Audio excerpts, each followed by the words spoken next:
DQ'd in the semi-final. You must be disappointed. I know you tried to appeal. What was the outcome? Yeah, they said that I couldn't go through, which was a massive shame.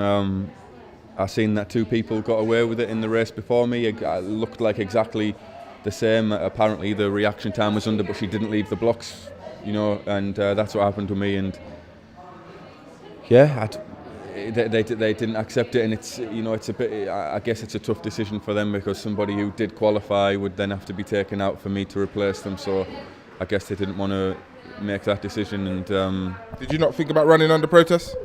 I asked them to, and then they didn't allow me to. Was that an option open to you? I thought it was. Well, that's what they say. That's what they say. It's meant to be an option open to me, and they said no, which I'm really confused. I want to go and speak to someone about that because, I don't understand why they didn't allow. I didn't go with the rest of the field, and they didn't allow me to run. So, how did you feel coming into this weekend? Very, very confident. I had last week. I got off to a slow start in Glasgow, but I really came back in the back part of the race and just nearly got the win 100th of a second down. So I was very confident that sharpened my starts up this week. And as soon as I was anywhere in contention at 30 metres, I felt like I would have pulled away from the field and won. And looking at the rounds there, I think I think that I could have went out there and won that final. It's easy to say, but that was my mentality all week, and that's what it always would have been. It's a shame that I can't go. Probably won't be able to defend that title. And I was going to say that must be a bitter pill to swallow. Yeah. First of all, you don't get an automatic bye, which is strange. I know it's a bit strange. Yeah, it's very strange because you have this IAAF tour, and the winner of that gets it, but the reigning champion. I mean, what do you think about it? What are your thoughts on that? Because I know my thoughts. I think it's absolutely crazy. For the sake of one lane, and they're giving other countries the option to have 2 winners. I know Mike Rogers got it. He was running very well on the circuit.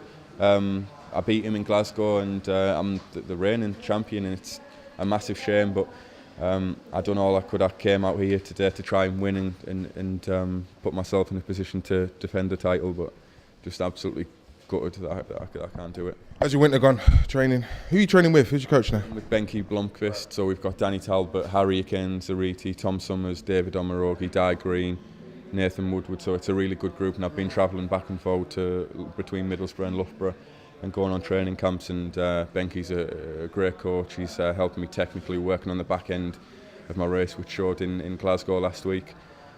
And everything's going really well with him. I'm really happy where I'm at, and things making a good step forward for the summer. Could this be a blessing in disguise with 17 weeks to go before the trials for the outdoors, right? Well, potentially. I mean, last week that I got asked if I wanted to defend the title, and initially after the race I was like, I had my heart set on the outdoors, which I don't want to have that mantle. I mean, the 60 metres is a great event. Every sprinter in history has tried to win that, barring probably Usain Bolt. And I'm honoured to hold that title. So no matter what people say, it's just the 60 metres. Well, everybody in the world tries to win that title, and I beat a lot of people, world-class sprinters, to do that, and it's a very hard event to win. And but then again, I don't want to disappoint over 100 metres. So everything is going up towards then. If I don't get selected for Portland, then it'll be back to hard graft, running 300s, 250s. And getting ready for the outdoors and ready for a big summer.